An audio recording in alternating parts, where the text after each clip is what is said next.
你的設備需要維修嗎？我們提供免費診斷，我們上門取件和送件，無需致電或出行。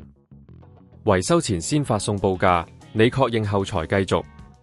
簡單、透明、專業，連結在簡介裏。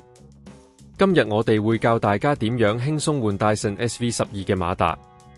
首先，確保你已經準備好所需工具，包括螺絲批和新馬達。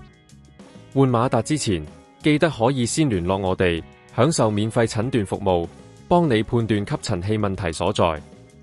第一步，將吸塵器關掉，拔掉電源線，確保安全。接住，打開吸塵器底部的蓋，通常只需要輕輕擰鬆幾個螺絲。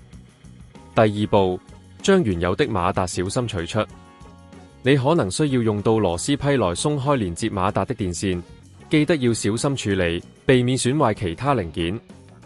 若果你對自己冇信心，記得可以選擇我哋的上門取件服務，專業技術人員會幫你處理。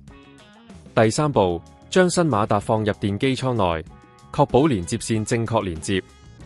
然後將馬達固定好，再把底部蓋蓋回去，並且擰緊所有螺絲。最後，測試一下吸塵器是否正常運作。插上電源，開啟吸塵器，檢查是否有異常聲音或無法啟動的情況。如果一切正常，你就成功更換馬達了。如果你在過程中遇到任何困難或者需要協助，隨時聯絡我哋，我哋可以提供維修前報價，讓你清楚知道所需費用。希望呢個教學對你有幫助。你的設備需要維修嗎？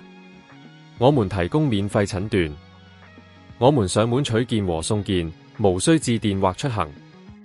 維修前先發送報價，你確認後才繼續。簡單、透明、專業，連結在簡介裏。